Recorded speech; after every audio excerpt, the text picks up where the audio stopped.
రక్షణవాణి పుస్తకము చదువుతున్నాను. రక్షణ మహాసంకల్పన ఎం దేవదాస్ అయ్య గారు అనేక రూపములలో రాసిరి. బూరలో చెప్పుటకు రక్షణవాణి అను రూపములో కథలు కొన్ని రాయబడి ఉన్నది. పుణ్యకథలు ఆలకించండి.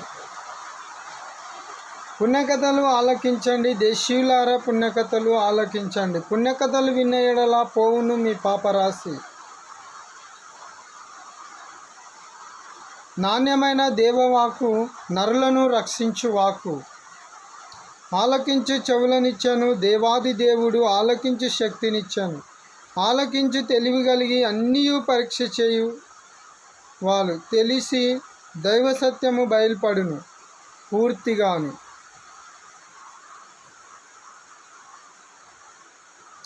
ఆలకించుచున్న వారిని పగవాడు చూచి ఆలకింపకుండా చేయును. మేలు మాటలాకించి మిగతా మాటలు ఆలకింప జాలకండి. నట్టి తెలివి నమ్మదం మందే దేవుడిచ్చే రక్షణ సంకల్పన ఒక కళ వంటిది. ఇది సువార్త వలన గాలము కాదు. గాలమునకు ఒక చేప మాత్రం పడును. కాలము చేపకు హాని చేయును. గాలము చేపకు హాని చేయును, వల చేపకు హాని చేయదు. చేపలు వలను తప్పించుకొనలేవు. వల మీద పడిన చేపలు వలలోనే ఉండును.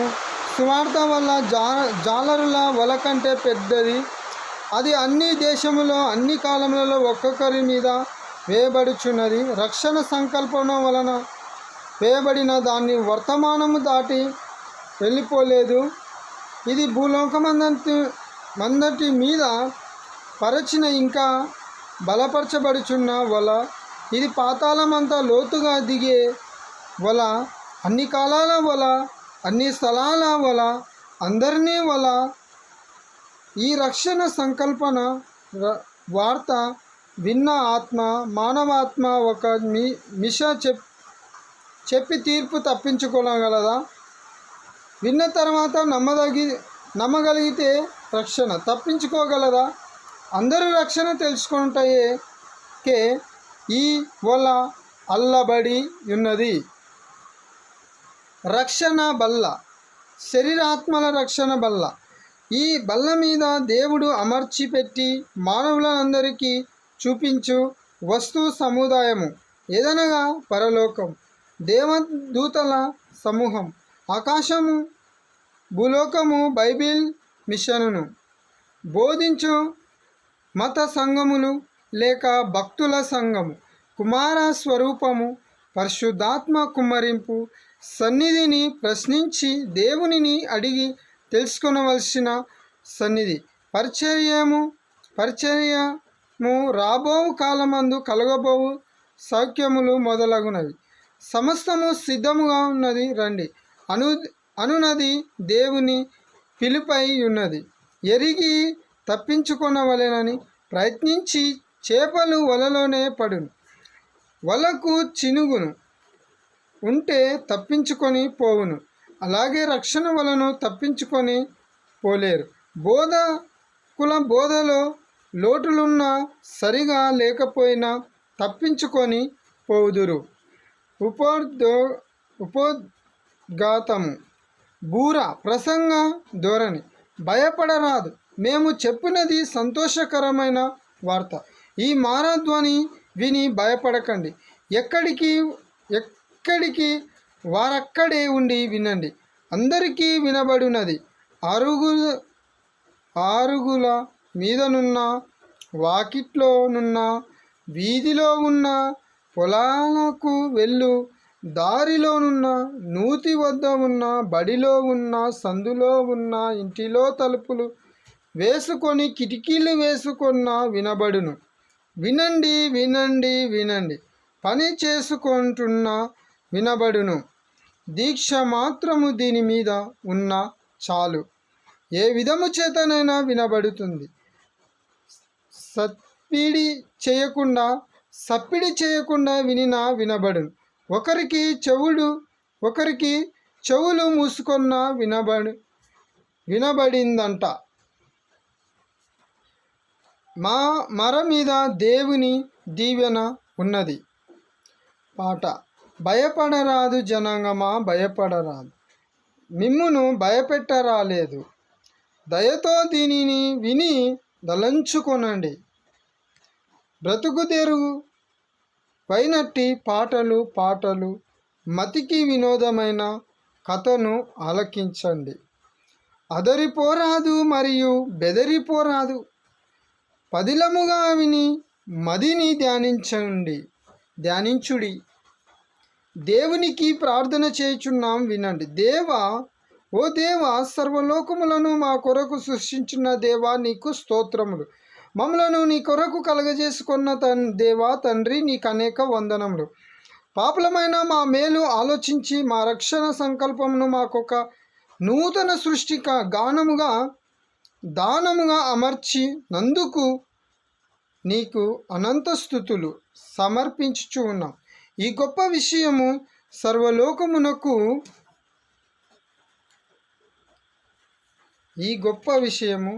సర్వలోకమునకు ప్రకటింపవలసినదని నీవు మాకు సెలవీయడములో నీవు మా ఎడల గౌరవము కనబడుచున్నందున నీకు కృతజ్ఞతలమై ఉన్నాం.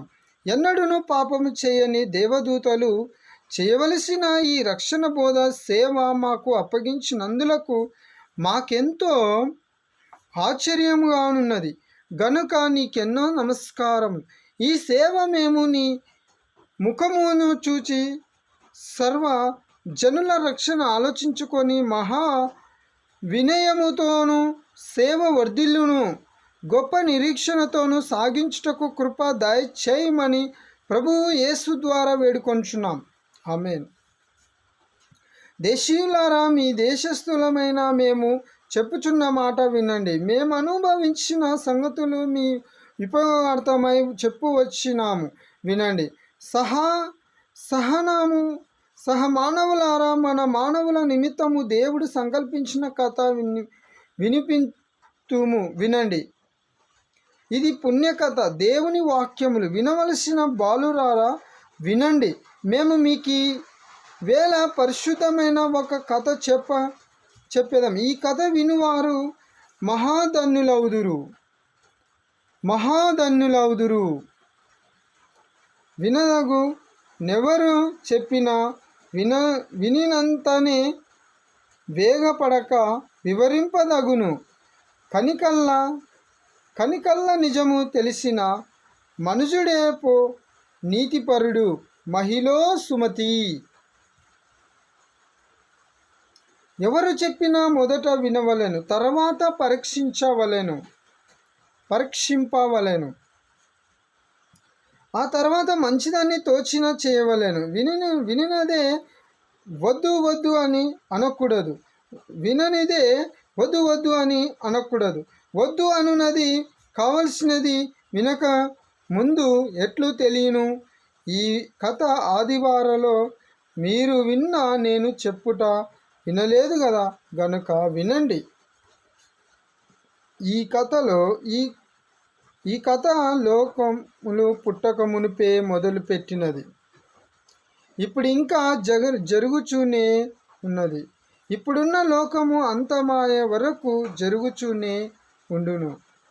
అంత పెద్ద కథ ఇది. కథ పూర్తిగా వినేవారి పాపములన్నీ పరిహారమై పోవును, మోక్ష భాగ్యములన్నీ కలుగును. ఇది ఉపోద్ఘాత కథ. నాస్తికుని మార్పు కథ. నాస్తికునికి క్రైస్తవ బోధకునికి జరిగిన సంభాషణ. నాస్తికుడు, మీరెప్పుడు దేవుడు అంటారు, దేవుణ్ణి చూడని దాని కెందుకనాలి? మీరెప్పుడైనా దేవుణ్ణి చూచారా?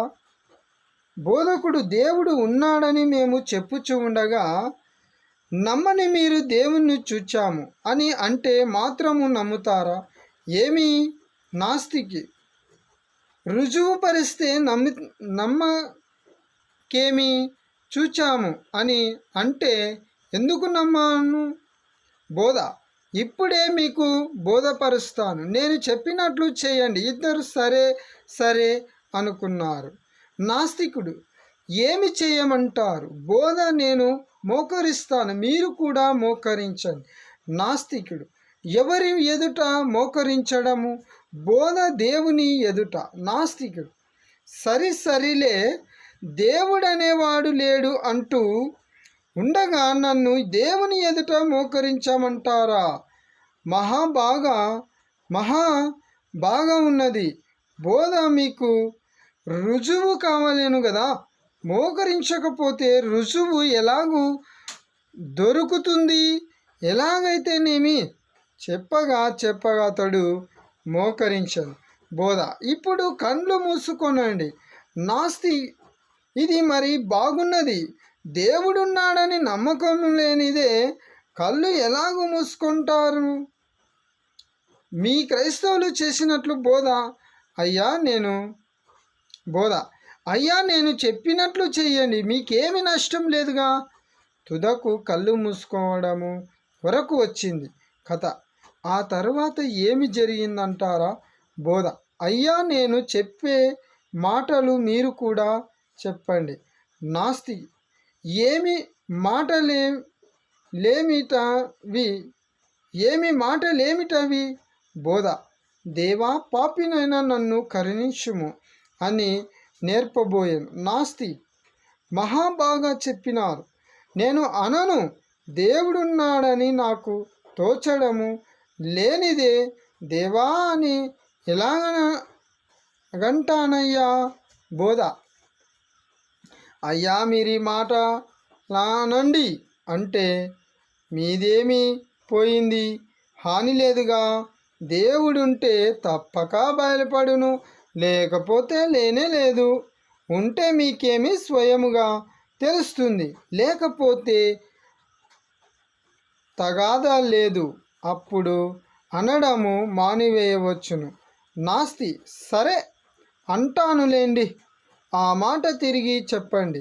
అప్పుడేమి జరిగిందో వినండి. దేవా, పాపినైనా నన్ను కనికరించుమని బోధకుడు అనుచుండగా ఒక దరి నుండి నాస్తికుడు అనుచు ఉండెను. ఆ మాటలే అనగా ఆ మాటలు నాస్తికుని మనస్సులో నాటుకొని పోవుచూ ఉండెను. ఆ మాటల మీద అతనికి ఇష్టము కలుగుచున్నది. తర్వాత ఏమి జరిగినది?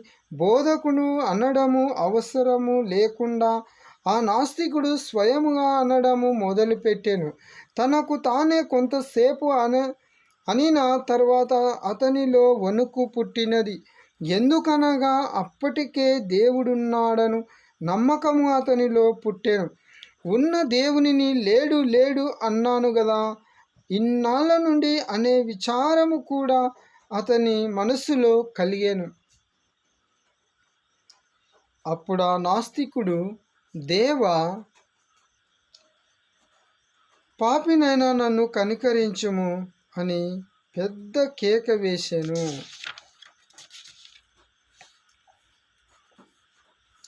ఏడ్చెను, కంట నీరు పెట్టెను, నేల మీద పడినాడు. చూచినారా, ప్రయత్నము చేయగా నిజము తెలిసినది, ప్రార్థన చేయగా నిజము బయలుపడినది. ఇష్టము లేని ప్రార్థన చేసిన చివరకు ఇష్టము కలిగినది. శాస్త్రము చదివిన బోధపడని సంగతి ఒక రోజున కొన్ని నిమిషములు ప్రార్థన చేయగా బోధపడినది. కాబట్టి ప్రియులారా, మీరును అలాగే చేయండి. మా బోధ నిజమో కాదో పరీక్షించడానికి ప్రార్థన చేయండి. ఇదివరకే దైవభక్తి విషయములు మీకు నచ్చియున్న ఆ అంశమును గురించి ప్రార్థన నక్కరలేదు గాని, దేవుడే మన నిమిత్తము నరుడై యేసుక్రీస్తు అను పేరు పెట్టుకొనెను. ఆయననే పూజించిన మోక్షమని క్రైస్తవులు చెప్పు బోధ మీకు నచ్చకపోతే ప్రార్థన చేయండి, నిజము మీకు తెలియను. దేవుడైన ఆ క్రీస్తే మరల రెండవసారి మేఘము మీద వస్తారు. నమ్మిన వారి మేఘము మీద ఎక్కించుకొని మోక్షలోకమునకు తీసుకొని వెళ్ళుదురు.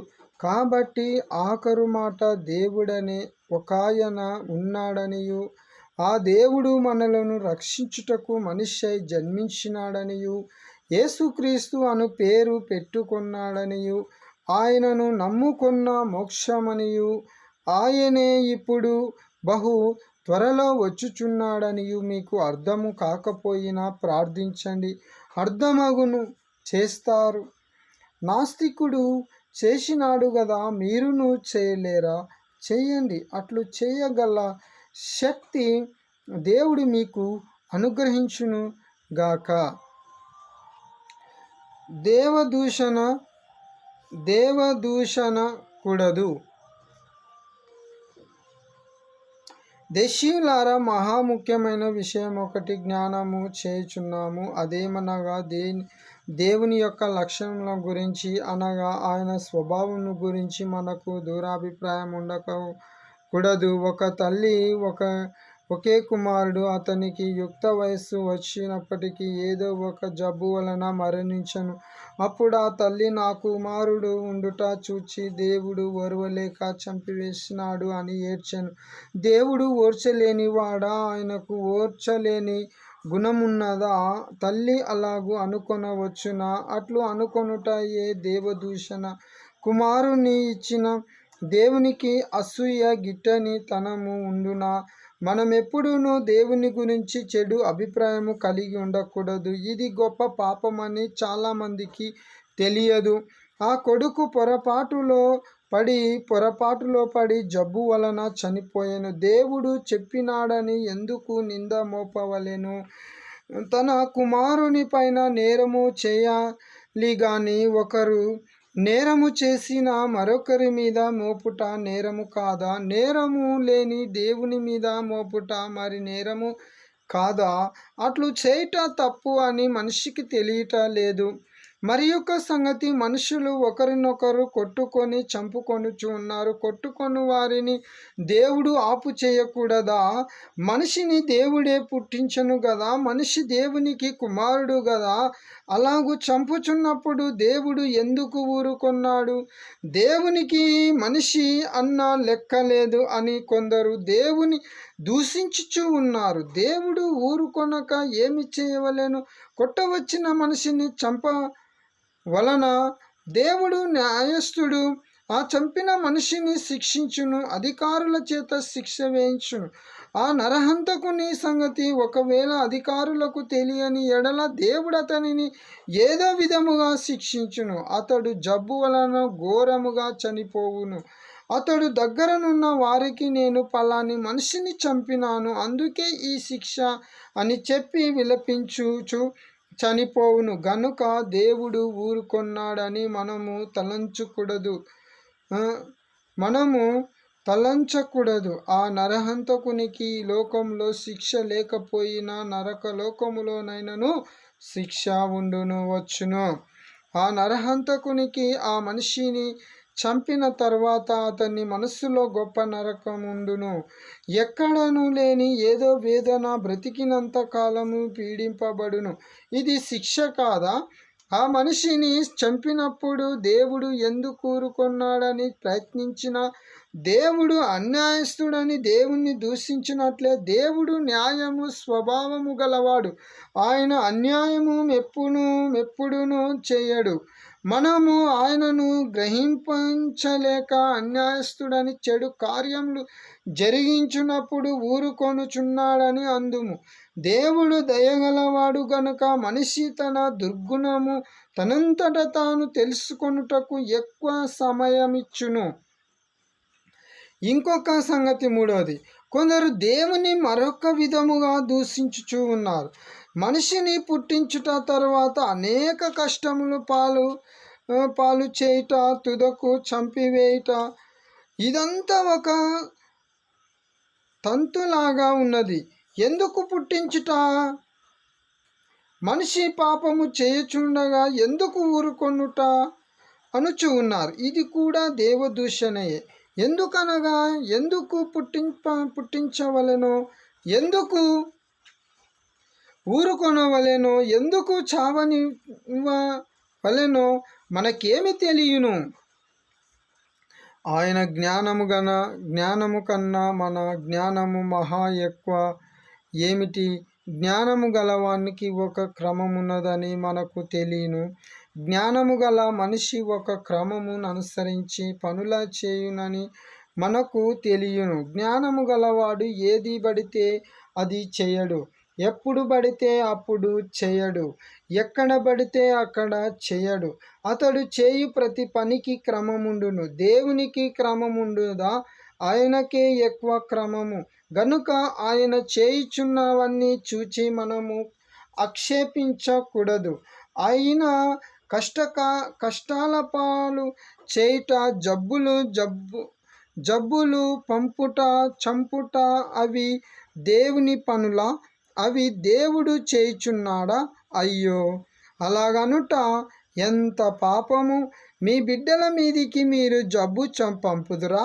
మీ బిడ్డలను మీరు చంపుదురా? మనమందరము దేవుని బిడ్డలము కదా, ఆయన మన తండ్రి కదా, ఆయన మనల్ని చంపునా? అలాగ అనకూడదు. అదిగో, దేవుడు మనిషిని కలగజేసినప్పుడు కష్టములు కలగజేసినాడను కొనుచున్నారా? జబ్బును కలగజేసినాడా? లేదు లేదు లేదు.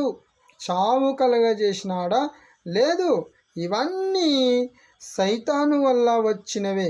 సైతాను మీద నేరము మోపండి, దేవుని మీద నేరము మోపవద్దు.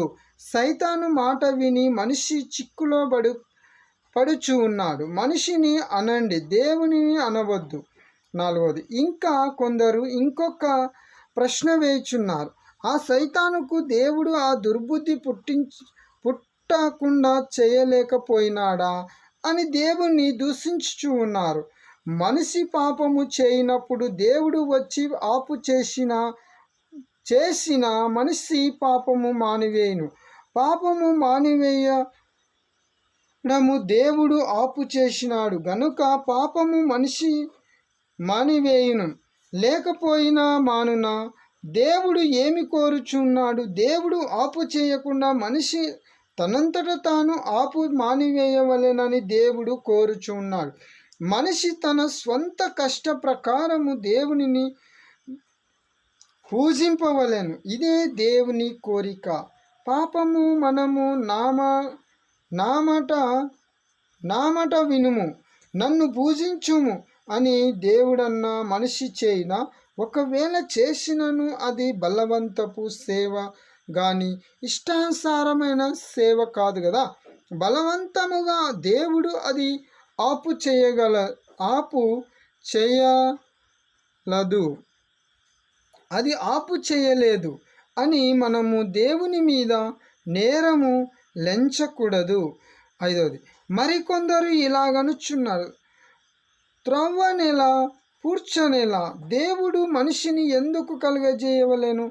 ఆ మనిషిని రక్షించుటకు తానెందుకు మనిషిగా జన్మింపవలెను?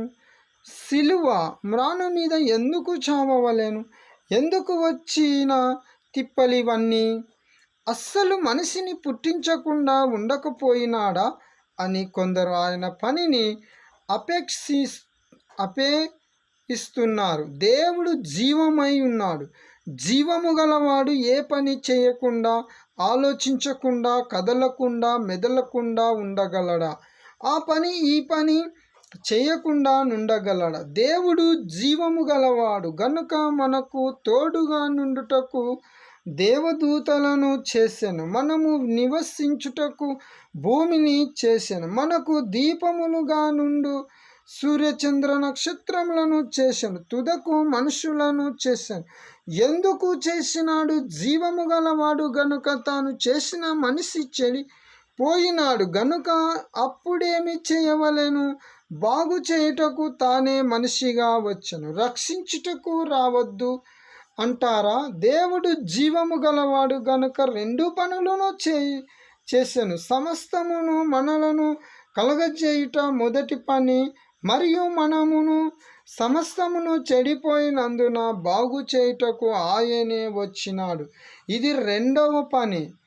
నేటి వరకు ఈ 2 పనులు చేయుచూనే ఉన్నాడు, ఇంకను చేయుచుండును. అందుచేత ఆయనను జీవించవలెను గాని దూషించకూడదు. దేవునిలో తప్పులు పట్టుటకు ఆయన జ్ఞానం ఎక్కడ, మన జ్ఞానం ఎక్కడ? ఆయన పరిశుద్ధుడు గనుక ఆయనలోనూ తప్పులుండవు, ఆయన పనులలోనూ తప్పులుండవు. దేవుడు పరిశుద్ధుడు, దేవుడు పరిశుద్ధుడు, దేవుడు పరిశుద్ధుడు కాబట్టి ఆయనను ఏమీయు అనకూడదు. అంటే మనకే నష్టం. ఏమి నష్టమంటారా? ఆయన చెంత చేరలేము. చేరకపోయినా ఇటువంటి మాటలనిపించు సైతాను చెంత చేరి ఉందుము. ఇది నష్టము కాదా? అతనితో పాటు నరకమునకు పోవుట నష్టము కాదా?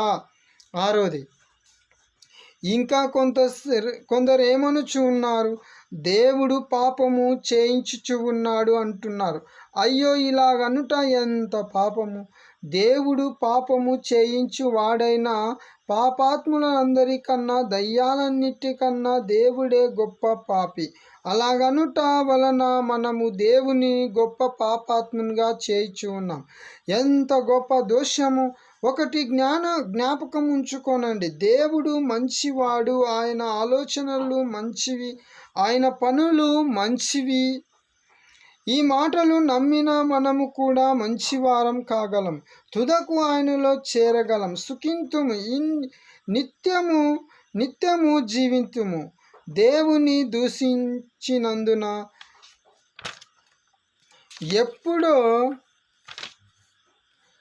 ఎప్పుడో నరకములో మాత్రమే కాక ఈ నరకములో కూడా బాధలు అనుభవింతుము.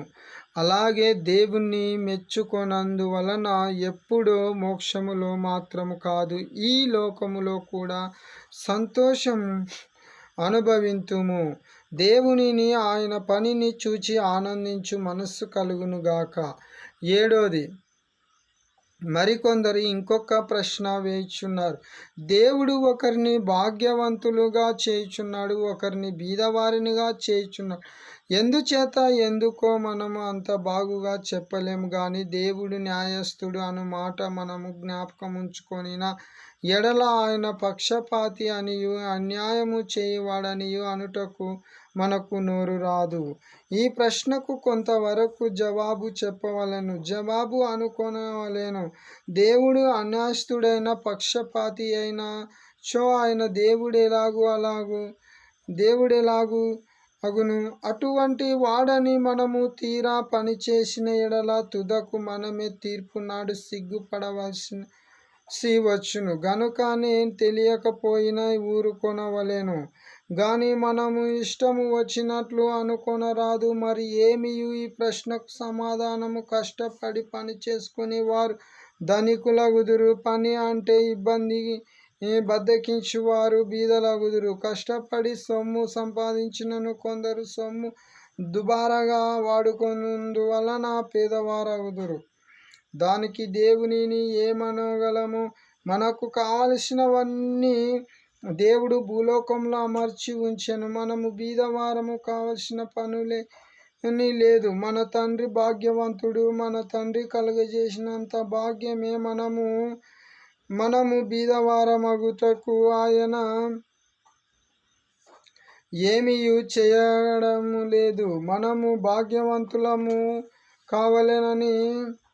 కావాలననియు ఆయన కోరుచు ఉన్నాడు. దేవుడు నా కాపరి, నాకు లేమి కలగదు అని ఒక కవీశ్వరుడు చెప్పిన మాట బైబిల్లో ఉన్నది. సమస్తమును ఇవి అని కూడా ఉన్నది. మనకు కావలసినవి సమృద్ధిగా దొరకకపోయినా మన లోపమే కాని దేవుని లోపము కాదు. లోకము పాపము చేసినందువలన పేదవారి ఇంకను వ్యాధి, మరణం ఇవి లభించుచు ఉన్నవి. లోకంలోనికి పాపమే రాకపోతే, నరులు పాపము చేసి ఉండకపోతే ఈ బాధలే మనకు లేకపోవును. మనము బాధలు తెచ్చుకొనడమేమిటి? దేవుని మీద పెట్టడమేమిటి?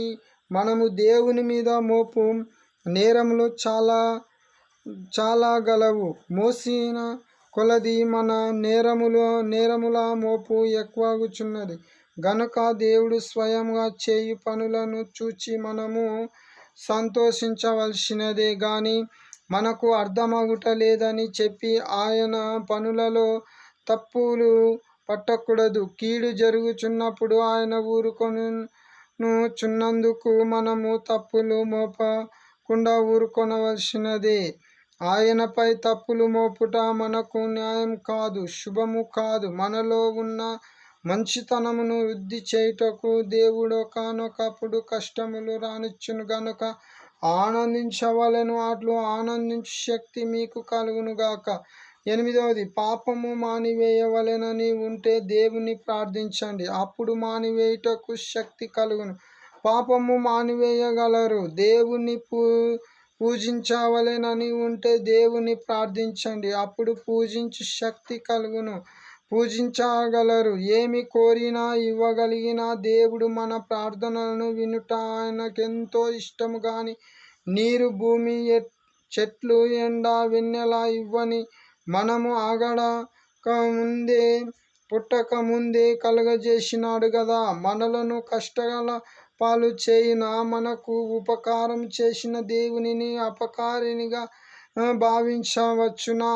ఈ ఉపకారములు మాత్రమేనా? ఇంకా ఎన్నో ఉపకారములు చేసెను. ఆయన మనలను పాపముల నుండి, కష్టముల నుండి రక్షించి మోక్షములో చేరుటకు ఈ లోకములో జన్మించెను. ఆయన త్వరలో వచ్చి నమ్మిక వారిని బ్రతికి ఉండగానే మోక్షమునకు తీసుకొని వెళ్ళును. ఇంతకంటే గొప్ప ఉపకారం ఏమున్నది? దేవుడు చేయనవి తెలియకపోయినా మాట్లాడక ఊరుకొనవలెను గాని దేవుడు చేయనవి బాగుగా లేవని అనవద్దు. అందువలన మనకు హాని. దేవుని ఎడల మీకు మంచి అభిప్రాయం కలుగునుగాక.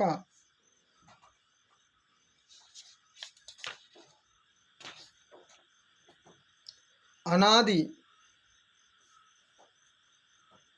శ్రీమంతుడైన దేవుడు అనాదిలో ఒంటరిగానే ఉండెను. అప్పటికి కాలమనున్నది లేదు, కాలమనున్నది లేదు.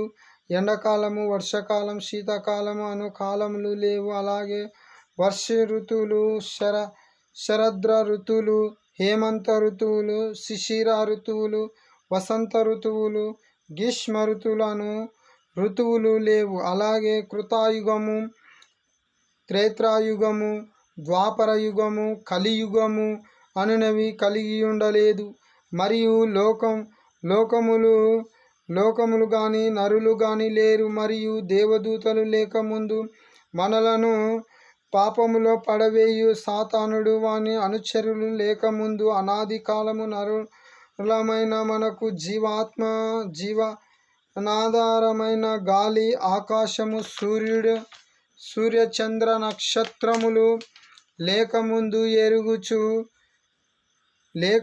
ఎగురుచు ఉన్న పలు విధములైన పక్షులు, భూమి మీద సంచరించు మృగములు, జలములలో సంచరించు జలములు లేకముందు చూపునకు రమ్యమైనదియు ఆహారమునకు మంచిదియునైన ప్రతి వృక్షమును తినకూడనిది దేవుని మూలంగా చెప్పబడినది. కీడు మేలు తెలియజేయు వృక్షములు లేక మునుపు మన ఊహలోనికి రాగలిగినది ఏదియూ లేకముందు దేవుడు ఒంటరిగానే ప్రకాశించుచు ఉండెను. సర్వలోకమును కలగజేయవలెనన్న ఆలోచన దేవునికి అనాదిలోనే ఉన్నది. అనాదిలోనే నిన్ను నన్ను కలగజేయవలెనన్న తలంపు ఆ దేవునికి ఉన్నది. ఆ దేవునికి ఎంత గొప్ప జ్ఞానము, ఎంత గొప్ప ప్రేమ! నరుని కలగజేయక మునుపు నరులకు ఉపయోగార్థమైన భూలోకమును, అందరి దృష్టినంతటిని కలగజేయవలెనని దేవుడు యోచించి ఉన్నాడు. నరుని మీద దేవునికి ఉన్న ప్రేమ ఇప్పటిది కాదు గాని అది అనాది నుండి వచ్చిన ప్రేమ అయ్యున్నది. జగత్ పునాది వేయబడక మునుపే ఆయన క్రీస్తులో మనలను ఏర్పరచుకొనెను. ఎఫెసీ 1:6. సమస్తమైన అన్యజనులు విశ్వాసమునకు విధేయులగునట్లు అనాది నుండి రహస్యముగా ఉంచబడిన, ఇప్పుడు ప్రత్యక్షపరచబడిన మర్మము నిత్యము దేవుని ఆజ్ఞ ప్రకారం ప్రవక్తల లేఖనముల ద్వారా వారికి తెలుపబడి ఉన్నది. రోమా 16:25. అనాది కాలం మొదలుకొని మొదటి నుండి భూమి ఉత్పత్తి అయిన కాలమునకు పూర్వము నేను నియమింపబడి తిని. సామెతలు 8:23. దేవునికి ఆది లేదు, ఎప్పటి నుండి ఉన్నాడనున్నది ఆలోచించుట వలన మన మనస్సునకు అనర్థము. ఈ మాట విన్నవారందరూ మనస్సులో ఆయనకు నమస్కరింతురుగాక.